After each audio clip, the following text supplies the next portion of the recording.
Dear students, आज का हमारा टॉपिक है भारत में मानव अधिकार, ह्यूमन राइट्स इन इंडिया। अपनी पराधीनता के काल में भारत ने स्वयं मानव अधिकारों के लिए संघर्ष किया था। इसलिए स्वतंत्रता प्राप्त करने के पश्चात वह मानव अधिकारों का बड़ा समर्थक रहा है। भारत द्वारा अपने नए संविधान का निर्माण करके संयुक्त राष्ट्र संघ द्वारा 1948 में की गई मानव अधिकारों की सार्वभौमिक घोषणा को पूरी तरह से स्वीकार करते हुए संविधान के तीसरे भाग में नागरिकों के मौलिक अधिकारों को शामिल किया गया। इस अधिकारों की सुरक्षा के लिए न्यायिक और कानूनी व्यवस्था की गई। ये अधिकार देश के सभी नागरिकों को बिना किसी भेदभाव के दिए गए हैं। भारत सरकार ने मानव अधिकार के संबंध में अपने उत्तरदायित्व को भली भांति निभाने के लिए अनेक आयोगों का भी गठन किया है, जिनमें राष्ट्रीय मानवाधिकार आयोग प्रमुख है। राष्ट्रीय मानवाधिकार आयोग, नेशनल ह्यूमन राइट्स कमीशन आयोग का गठन। भारत में राष्ट्रीय मानवाधिकार आयोग NHRC की स्थापना 27 दिसंबर 1993 को की गई थी। इसकी स्थापना के लिए भारत के राष्ट्रपति ने एक अध्यादेश प्रस्तावित किया था। राज्य स्तर पर समान आयोगों के स्थापना के लिए भी अध्यादेश में प्रावधान किया गया था। राष्ट्रपति के अध्यादेश को प्रस्तावित करने के लिए लोकसभा ने 18 दिसंबर 1993 को मानव अधिकार संरक्षण विधेयक protection of human rights bill पारित किया। राष्ट्रपति की स्वीकृति प्राप्त होने के पश्चात 8 जनवरी 1994 को यह अधिनियम बन गया, जिसे मानव अधिकार संरक्षण अधिनियम protection of human rights act 1994 के नाम से जाना जाता है। इस अधिनियम का उद्देश्य मानव अधिकार आयोग, राज्यों में मानव अधिकार आयोगों तथा मानव अधिकार न्यायालयों के गठन के लिए प्रावधान किया गया था, जो मानव अधिकारों तथा उनसे संबंधित मामलों के बेहतर संरक्षण के लिए था। इस अधिनियम की धारा 2 में मानव अधिकार संघ की शब्द की परिभाषा ये कहते हुए की गई है कि मानव अधिकारों का तात्पर्य संविधान द्वारा प्रत्याभूत अथवा अंतर्राष्ट्रीय संविधाओं में संहित व्यक्तियों का प्रमाण, स्वतंत्रता, समानता एवं गरिमा से संबंधित ऐसे अधिकारों से है जो भारत के न्यायालयों के द्वारा परिवर्तनीय हैं। अधिनियम के द्वारा भारत के एक राष्ट्रीय मानव अधिकार आयोग की स्थापना की गई तथा राज्यों में मानव अधिकार आयोग की और जिलों में जिला मानव अधिकार न्यायालयों की स्थापना की गई है। राष्ट्रीय मानव अधिकार आयोग का गठन इस प्रकार किया गया है कि राष्ट्रीय मानव अधिकार आयोग की स्थापना अधिनियम के अध्याय 2 के अनुसार किया गया है।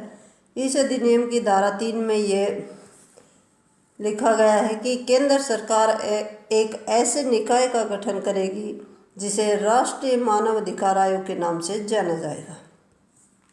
आयोग के 8 सदस्य होंगे और भारत के उच्चतम न्यायालय के पूर्व न्यायाधीश इसके अध्यक्ष होंगे। आयोग के अन्य सदस्य उच्चतम न्यायालय के पूर्व मुख्य न्यायाधीश, उच्चतम न्यायालय के सेवानिवृत्त न्यायाधीश, उच्च न्यायालय के सेवानिवृत्त या सेवा विमुक्त मुख्य न्यायाधीश होंगे।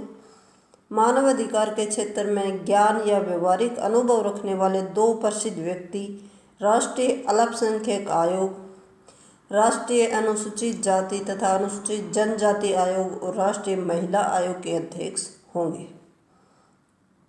आयोग के अध्यक्ष द्वारा सदस्यों की नियुक्ति देश के राष्ट्रपति के द्वारा प्रधानमंत्री की अध्यक्षता वाली 6 सदस्यीय समिति की अनुशंसा पर की जाएगी। अध्यक्ष तथा सदस्य अपने पद ग्रहण की तिथि से 5 वर्ष की अवधि तक पद धारण करेंगे। वे दूसरी अवधि के लिए भी पात्र हो सकते हैं। कोई भी व्यक्ति 70 वर्ष की आयु तक आयोग की सेवा कर सकता है। आयोग का एक महासचिव हो जो अपने कार्यों का संपादन करने के लिए दी गई शक्तियों को ध्यान में रखेगा। राष्ट्रीय मानव अधिकार आयोग के अध्यक्ष अथवा किसी सदस्य को उसके पद से उच्चतम न्यायालय के द्वारा की गई जांच के बाद संबंधित रिपोर्ट देने पर कि अध्यक्ष अथवा आयोग के किसी अन्य सदस्य को कदाचार अथवा अक्षमता के आधार पर हटा दिया जाना चाहिए। राष्ट्रपति के आदेश द्वारा हटाया जाएगा और राष्ट्रपति अध्यक्ष अथवा किसी सदस्य को उसके पद से हटा सकता है यदि वह दिवालिया न्याय निर्णीत कर दिया गया हो। नंबर 2, वह पदावधि के दौरान अपने पद के कर्तव्य के अतिरिक्त किसी अन्य वैतनिक नियोजन में संलग्न हो अथवा वह मानसिक या शारीरिक शैथिल्य के आधार पर अपने पद पर बने रहने की योग्यता न रखता हो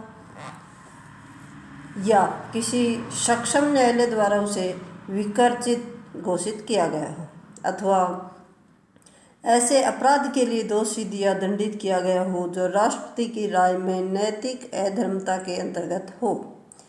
उपरोक्त के अलावा केंद्र सरकार इन आयोगों को भारत सरकार के सचिव की श्रेणी का एक अधिकारी उपलब्ध कराएगी जो इस आयोग का महासचिव होगा और इसके अतिरिक्त आयोग के कर्तव्यों को दक्षतापूर्वक निर्वहन करने के लिए पुलिस और अन्वेषणकर्ता को सरकार उपलब्ध कराएगी जो आवश्यकता समझी जाएगी। आयोग का मुख्यालय दिल्ली में होगा तथा आयोग केंद्र सरकार से अनुमति लेकर भारत के अन्य स्थानों पर भी कार्यरत या अपना कार्यालय स्थापित कर सकता है। ये था राष्ट्रीय मानव अधिकार आयोग। Thank you.